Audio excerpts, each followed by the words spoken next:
Well, good morning, everyone. Welcome to the Couples Academy show. Today, we're talking about high risk times that influence affairs. Be right back.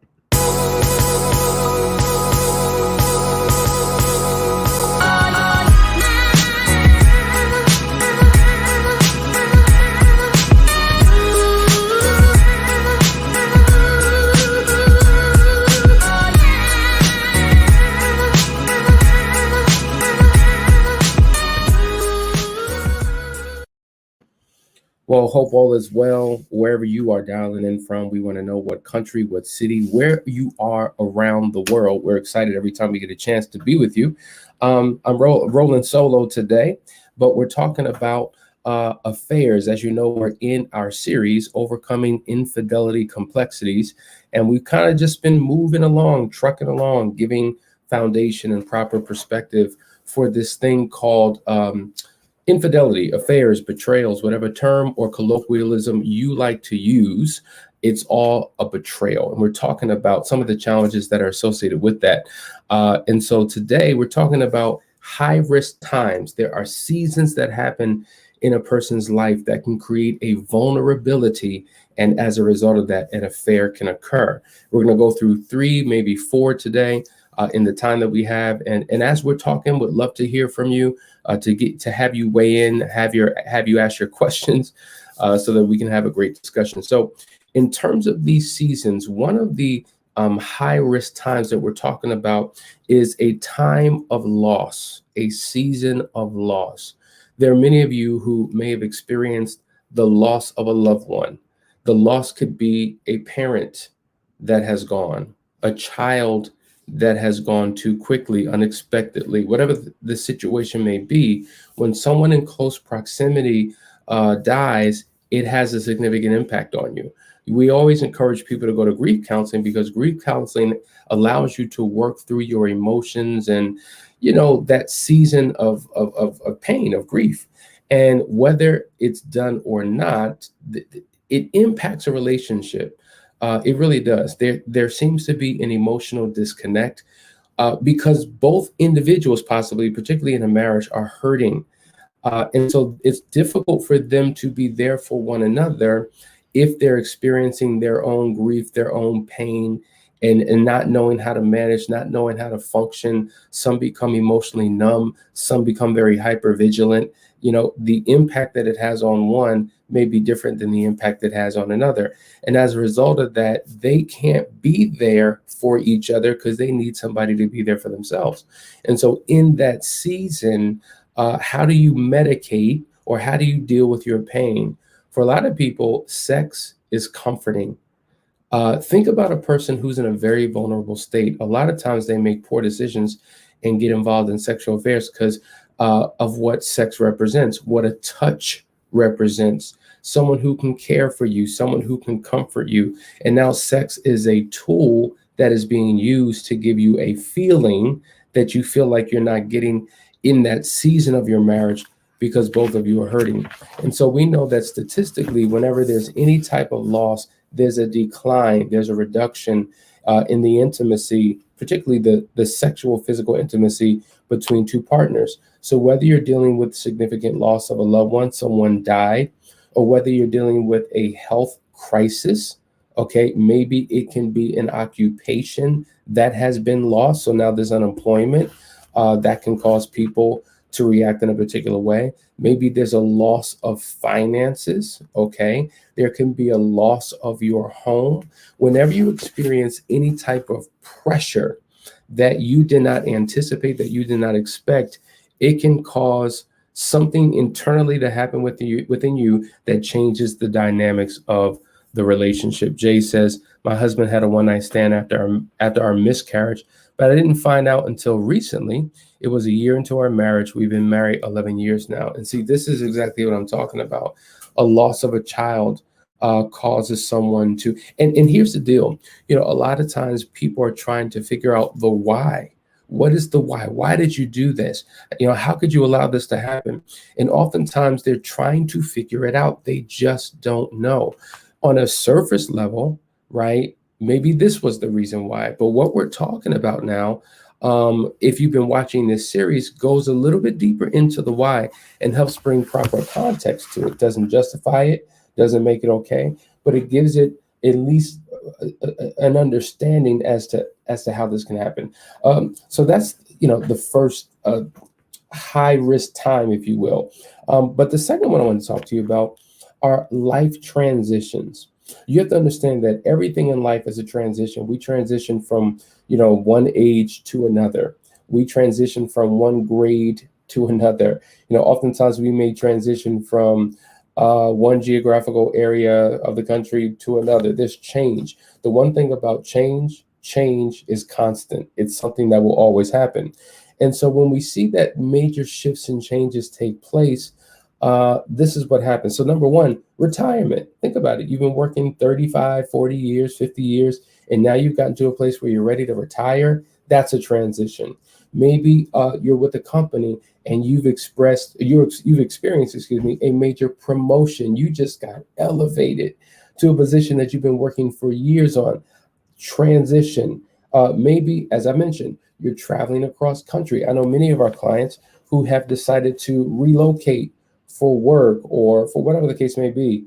Transition. Maybe you're now caring for a chronically ill family member. That's a major transition. It was just you and your spouse and possibly a child or two in your house.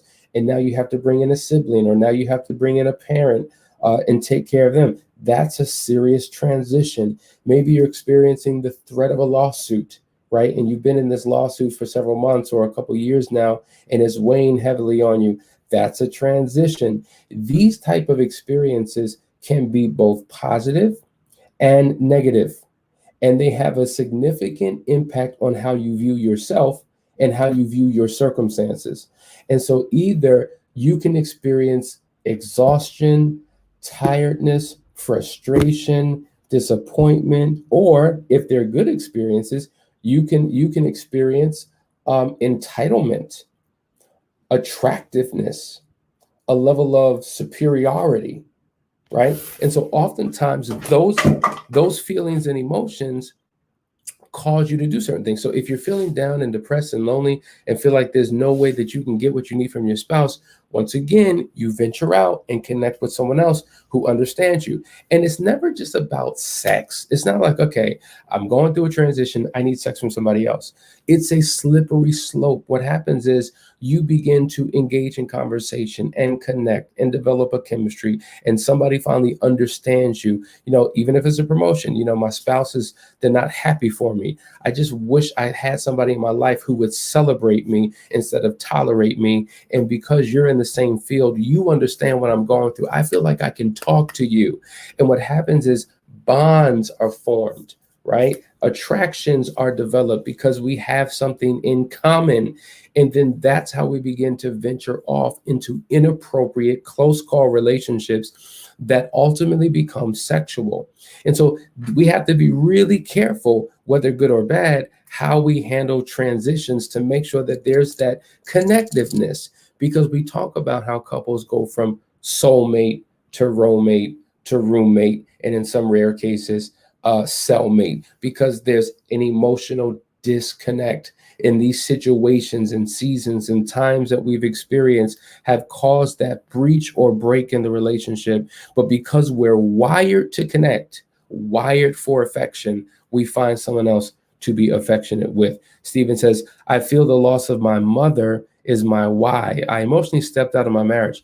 And yeah, that can be a serious contributing factor. And so, on a surface level, someone could hear that and say, oh, you blame your deceased mother for your poor decisions. But really, guys, this is why we do this show, because we're here to give you a comprehensive breakdown and understanding as to what some of the factors may be. Now, on a conscious level, no, I am not going out engaging in an inappropriate relationship because my mother passed. But like, for instance, I know a couple right now of a family member has passed, and the marriage is just on 10 right now in terms of destruction, because the grieving process, that person didn't go through the grieving process and then projected, a lot of hurt and pain.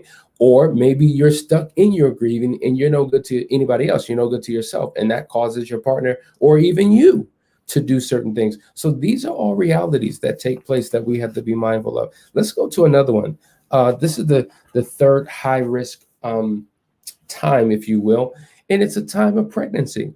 Now, this is something we've heard continuously. We get calls all the time. I'm pregnant with my second child, my first child, my third child, and my husband decides to cheat. And so you would think, man, really? Pregnant? And you go out there and do that? You have to understand the season of pregnancy. During the season of pregnancy, you're dealing with a partner, a husband, who's no longer the primary focus. We say this all the time. When you get married, you put on your husband hat and your wife hat. And as soon as you get pregnant and have that child, you take off your husband and wife hat and you put on your mommy and daddy hat. And the child now becomes the primary focus. All the attention that you used to give to each other, you now give to the child. The affection that you used to give one another, you now give to the child. The time that you used to spend with one another, you now spend it with the child. The resources you used to invest in one another now goes to the child. And oftentimes, now we're talking about when the child is born, but when the child is pregnant, those same things happen. The focus, the attention, the care, everything is toward that child. And that can cause some husbands to feel some type of way. They feel rejected. They feel abandoned. They no longer feel important. And then they begin to engage in bad behavior. During that pregnancy, a woman goes through so many hormonal changes. And because of that, she has a much lower libido. Now, generally, many women can still engage in sex all the way up to third trimester comfortably. Some even can go there. But, here's the reality. Because of physical complications, sex can be very uncomfortable from the onset of the pregnancy all the way. You're talking about 9 to 10 months of an altered state where her hormones are in a particular way. And with a low libido and someone who has a high libido, they will then justify, well, I can't get it from my wife. I got to get it somewhere else.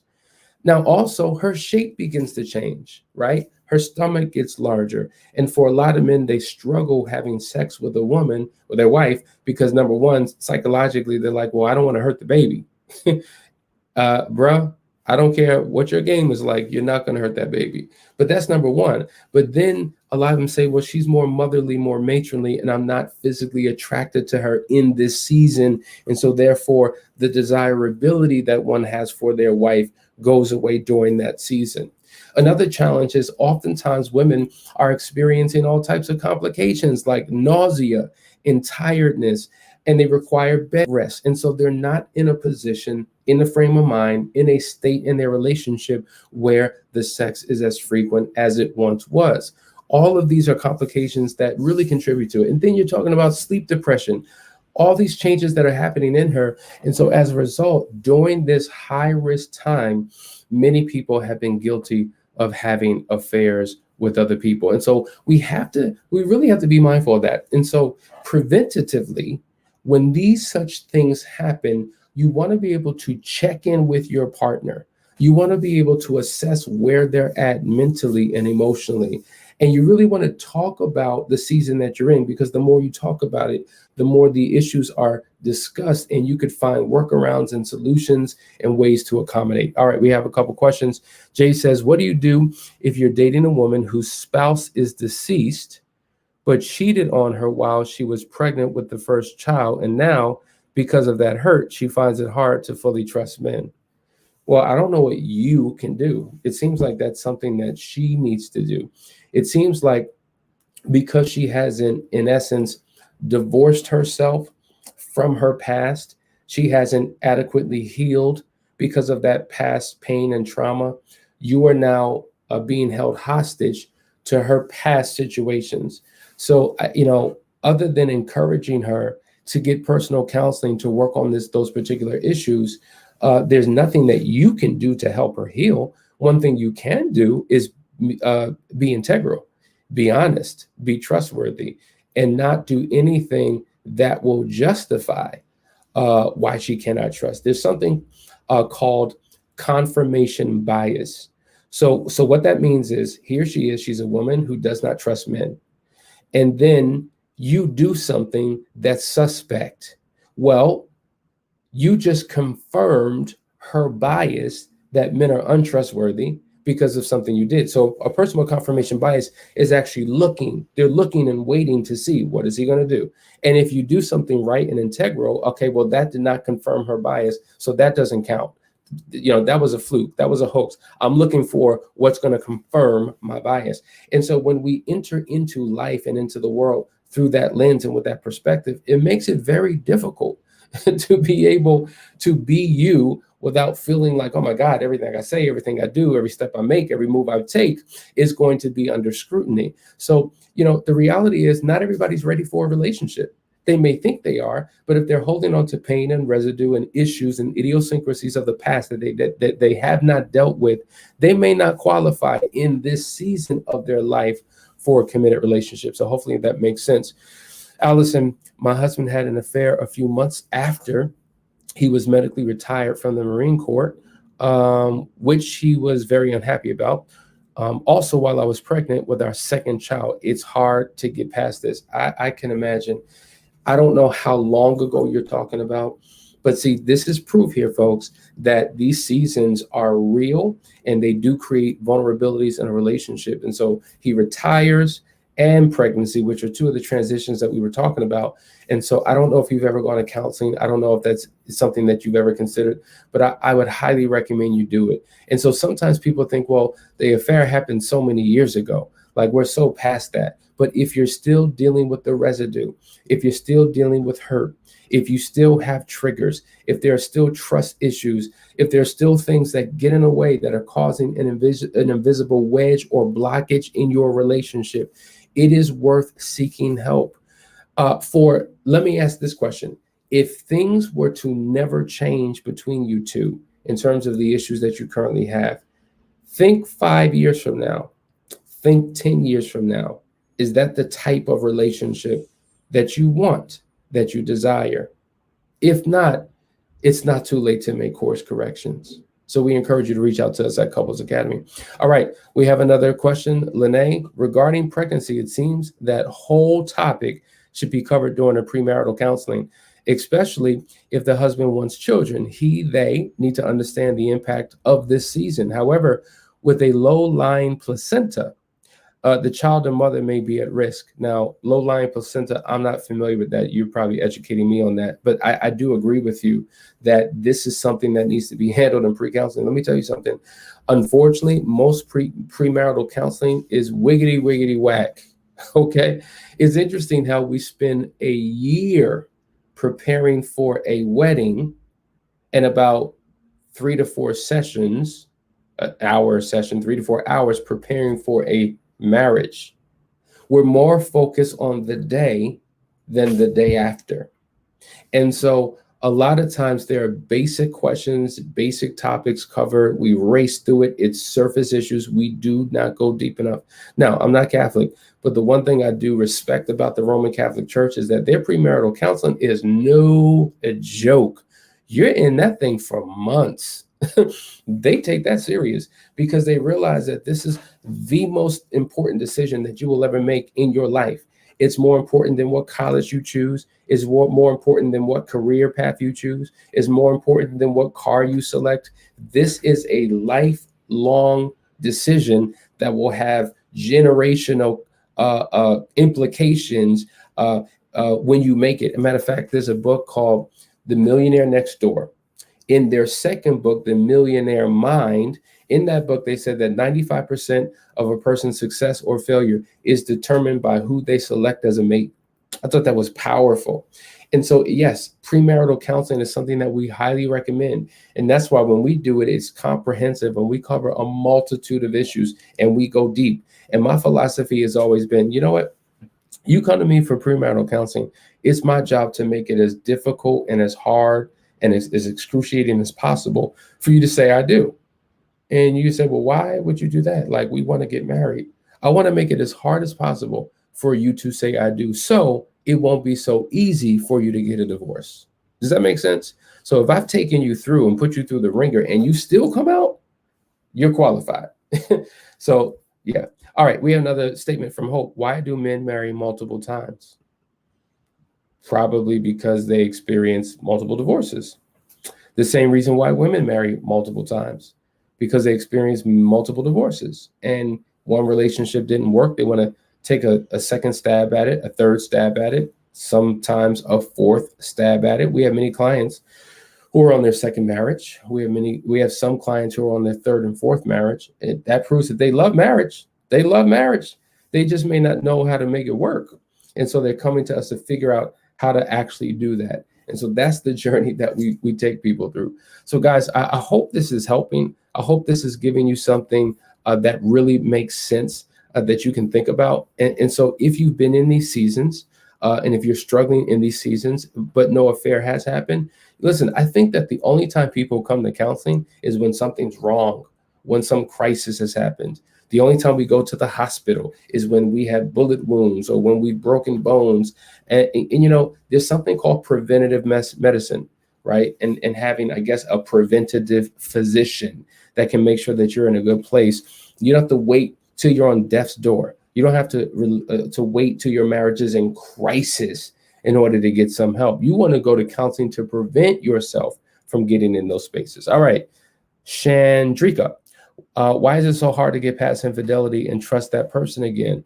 It's hard because you're living with the person who has caused that pain. And so a lot of times, every time you look at that person or experience that person, you feel triggered and your mind kind of goes back to that past experience, and you find yourself living it all over again, all over again, all over again. It could be hard if that partner who was unfaithful has not gone through a process of counseling or support group or any type of personal transformation. And so they're still the same person they were when they were cheating. They're just not in an affair. And so it's hard to trust somebody who hasn't changed or proven themselves worthy to change.